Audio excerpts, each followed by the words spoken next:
ये श्री गोस्वामी कथा सार के अध्याय 8 का दूसरा भाग आज हम श्रवण करते हैं। गुरुर् ब्रह्मा गुरुर्विष्णु गुरुर्देवो महेश्वराय गुरु साक्षात परम ब्रह्म तस्मै श्री गुरुवे नमः। बोलो गुरु महाराज स्वामी जी महाराज की जय। बोलो माँ पीताम्बरा की जय। बोलो गणेश भगवान की जय। उसी समय आपके भक्त वैद्य राम नारायण जी ने निवेदन किया कि प्रभु, कृष्ण जन्मभूमि पर मैं गरीबों के लिए एक निःशुल्क अस्पताल बनवाना चाहता हूँ, जिसके लिए जमीन तय हो गई है। आपके चरणारविंद उस जमीन पर चिन्ह छोड़ दें तो ये काम भी सफल हो जाएगा। कृपा निधान ने वैद्य जी की प्रार्थना स्वीकार कर ली तथा कृष्ण जन्मभूमि पर निःशुल्क अस्पताल का शिलान्यास किया। फिर वहां से दतिया वापस पधार गए। जय जय जय सद्गुरु समर्थ। हे प्रभु, किसी से याचना न करना ही आपका दृढ़ निश्चय रहा है। अपने शिष्य समुदाय को प्राय एक शेर कहा करते थे, दस्ते सवाल लाखों ही ऐबों में ऐब है, जिस दस्त में ये ऐब नहीं दस्ते गैब है। जिस व्यक्ति ने किसी से कुछ मांगने की आदत होती है वह उसका बहुत बड़ा दोष होता है। जिस व्यक्ति में ये दोष नहीं होता तो वह तो दैवीय विभूति ही है। वह हाथ तो परमात्मा का ही समझो। आपके जीवन में ये चरितार्थ देखकर हम भक्तों ने भी इस मार्ग पर चलने की इच्छा जागृत हुई। कृपा कर शक्ति प्रदान करें। अपने भ्रमण काल में काशी से पदयात्रा करते हुए अपने 2 गुरु भाइयों को साथ आप चले। आप तीनों ने संकल्प किया कि वे भिक्षावृत्ति नहीं करेंगे, केवल जो बिना मांगे ही प्राप्त होगा उसे ही ग्रहण करेंगे। पैदल यात्रा का मार्ग काशी से हरिद्वार तक गंगा तट को ही निश्चित किया। किसी तरह वाराणसी से कानपुर तक तो पहुंच गए, पर उन्हें कहीं भोजन नहीं मिला। एक साथी क्षुधा की तीव्रता को सहन न कर सका और वह अपने संकल्प को तोड़कर आप लोगों का साथ छोड़कर किसी अन्य स्थान को चला गया। श्री प्रभु के साथ केवल एक साथी रह गया। 15 दिन की यात्रा के पश्चात आपका दूसरा साथी भी इधर उधर पूर्ति के लिए ताक झांक करने लगा। अंतर्यामी महाराज इस बात को समझ गए और उससे कहा, कोई भी काम सहसा नहीं करना चाहिए। जब तुमने संकल्प किया तो पूर्ण आस्था के साथ उसको पूरा करो, अन्यथा शमशान वैराग्य लेकर घूमने से साधुओं का अपमान होता है। इससे तो अच्छा था कि घर रहकर ही अपने माता पिता की सेवा करते, किंतु वह साधक यह सीख न मानकर अन्य स्थान को चला गया। अब हे अनामी, आप पदयात्री के रूप में अकेले रह गए। 1 माह की यात्रा पूरी कर हरिद्वार पहुंच गए और गंगा जल पीकर ही क्षुधा को शांत करते रहे। शरीर का धर्म प्रकृति के अनुसार चलता है, इसलिए थकान और भूख की तीव्रता आपको भी अनुभव हो रही थी। जंगल में गंगा के किनारे बैठकर जल तरंगों को देखने लगे और गंगा की स्तुति करने लगे। सहसा किसी स्त्री की आवाज सुनाई दी। पीछे मुड़कर देखा तो वह बुढ़िया एक कटोरे में कुछ लिए हुए खड़ी थी। वह कहने लगी, बेटा, तुम बहुत दिनों से भूखे मालूम होते हो। मैं तुम्हारे लिए खीर लाई हूँ, लो इसे खा लो। वृद्धा की बात सुनकर प्रेमाश्रु टपकाते हुए आपने खीर का कटोरा अपने हाथ में ले लिया।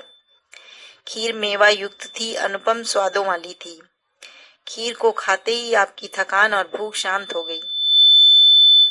श्री प्रभु ने कटोरे को गंगा जल से साफ कर वापस करने के लिए पीछे की ओर देखा तो वह दयालु बुढ़िया दूर जाती दिखाई दी। आपने जोर से आवाज देकर उससे कटोरा वापस लेने के लिए कहा तो बुढ़िया ने कटोरा को भी अपने पास ही रखने के लिए कहा और अंतर्ध्यान हो गई। वह कटोरा आपने पुनः गंगा जी में ही ये कहते हुए प्रवाहित कर दिया कि माँ, मैं तो सन्यासी हूँ। ये कटोरा तुमने ही दिया था और अब तुझे ही अर्पित है। हे धीर पुरुषोत्तम, आपने भक्तों और सेवकों को उपदेश दिया, सहन शक्ति को बढ़ाना चाहिए। इसी से विवेक और सद्विचारों की स्वतंत्रता प्राप्त होती है। पराधीन ज्ञान का विचार रखना भी एक प्रकार की गुलामी है, जो आलसी मनुष्यों को झट पकड़ लेती है। इस सहन शक्ति के प्राप्त होने पर शत्रुओं की शक्ति पराभूत हो जाती है। यह ऐसा शस्त्र है जो मनुष्य को सफलता के निकट पहुंचाता है। जो व्यक्ति पूर्ण रूप से भगवती के आश्रित रहता है, उसके दोनों लोकों का भार माई स्वयं वहन करती हैं। स्वयं स्वामी और भगवती एक ही तत्व के दो नाम हैं। अनेक भक्त, सेवक और शिष्य श्री सद्गुरु के मुखारविंद से निसृत होने वाली पीयूष वाणी को बड़े दत्तचित्त होकर सुन रहे थे। आपके चरणार विंदों में बैठकर उन्होंने सुना और कथा समाप्त होने पर उठकर चले गए। तब वहां पर उपस्थित भक्त प्रकाश मोहन जोशी को हाथ के संकेत से अपने अत्यंत निकट बुलाया और हे मर्यादा पुरुषोत्तम सत्यनारायण, आपने कहा, एक समय यहाँ दतिया में कई दिनों तक वे भोजन भिक्षा उपलब्ध न होने से निराहार अवस्था में रहे। अयाचक वृत्ति वाले महान सन्यासी होने के कारण इस विषय में किसी को भी कोई संकेत नहीं किया। किंतु अर्धरात्रि के लगभग एक बुढ़िया लाठी का सहारा लेकर चलती हुई आई। बुढ़िया ने आपके पास आकर कहा, बाबा, तुम भूखे मालूम देते हो, इसलिए तुम्हारे लिए खीर लाई हूँ, लो खा लो। ये कहते हुए उस बुढ़िया ने खीर से भरा एक कटोरा श्री स्वामी जी महाराज के हाथ में ठीक उसी प्रकार दिया जैसा कि पहले भी एक बार हरिद्वार के मार्ग में गंगा माई ने दिया था। कटोरा देकर वो बुढ़िया चली गई। आगे श्री महाराज कहने लगे, प्रकाश जी, साक्षात अन्नपूर्णा माई आई थी जो कटोरे को भी छोड़ गई। वहीं उस तख्त जिस पर प्रभु शयन विश्राम करते थे के ऊपर दीवार में बने आले में रखे हुए एक कटोरे की ओर संकेत करते हुए कहने लगे, ये वही कटोरा है। प्रभु के जीवन काल तक वह कटोरा आश्रम पर संभाल कर रखा रहा, परंतु उनके महानिर्वाण के पश्चात कटोरा भी स्वतः ही अदृश्य हो गया। सबको भोजन देने वाली तो अन्नपूर्णा माई ही है। स्वयं उनके पति काशीराज ने भी उन्हीं से भिक्षा प्राप्त की थी। इसलिए हे सद्गुरुनाथ, आप यही शिक्षा देते रहते हैं कि जो यह कहता या समझता है कि वह अन्य के भोजन का भी प्रबंध करता है, तो ऐसा व्यक्ति अज्ञानी है। हे प्रभु, आप पापी से भी पापी को सन्मार्ग पर लगाने वाले हैं और अपने भक्तों को सदैव बड़े चमत्कारपूर्ण ढंग से कुमार्ग की ओर जाने से रोकते हैं, उनकी रक्षा करते हैं। एक दिन उत्तर प्रदेश के जनपद आगरा के अंतर्गत स्थान रायभा के निवासी अभियंता बदन सिंह ठाकुर ने प्रारंभ में श्री स्वामी पाद की कृपा प्राप्त कर साधना आरंभ ही की थी और निरंतर श्री सद्गुरु देव के सानिध्य में ही रहकर वेगवती सफलता प्राप्त कर रहे थे। बड़ी बड़ी अनुभूतियां श्री गुरु कृपा से हो रही थीं। साधना के वैदिकाचार और सम्याचार श्री पीताम्बरा पीठ की परंपरा के मान्य आचार हैं। साधना के वैदिकाचार और सम्याचार श्री पीताम्बरा पीठ की परंपरा के मान्य आचार हैं। शाक्त साधना के अन्य आचारों के विषय में बदन सिंह को अभी कोई ज्ञान प्राप्त नहीं हुआ था और जब साधना ही उसका प्रमुख विषय था। एक पंडित जी ने बदन सिंह से कहा, भाई ठाकुर साहब, यदि आप साधना में शीघ्र उन्नति करना चाहते हैं तो हम आपको एक युक्ति बता सकते हैं जिससे आपको बहुत लाभ होगा और आपकी कुंडलनी जागृत हो जाएगी।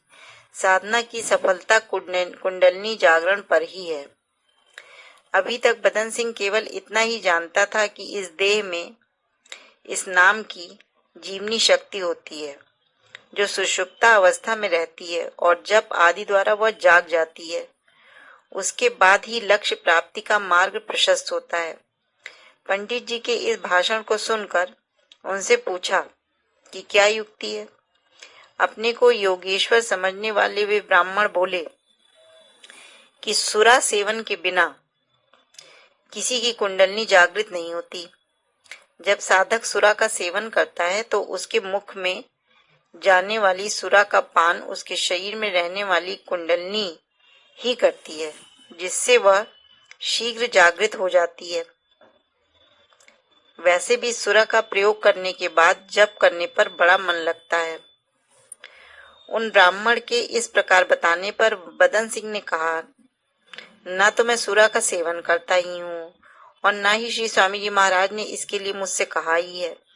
पंडित जी कहने लगे, श्री स्वामी जी ने इसके लिए ब्राह्मण होते हुए भी मुझको आज्ञा की है। सुरा सेवन से मुझे बहुत लाभ हुआ है। इन सब बातों को सुनकर बदन सिंह के भोले हृदय में सुरा के प्रति आकर्षण बढ़ रहा था। इसके आगे की कथा अध्याय 8 के तृतीय भाग में हम सब श्रवण करेंगे। बोलो गुरु महाराज की जय, स्वामी जी महाराज की जय। यदक्षणं पदभ्रष्टं मात्राहीनं च यस्य भवेत्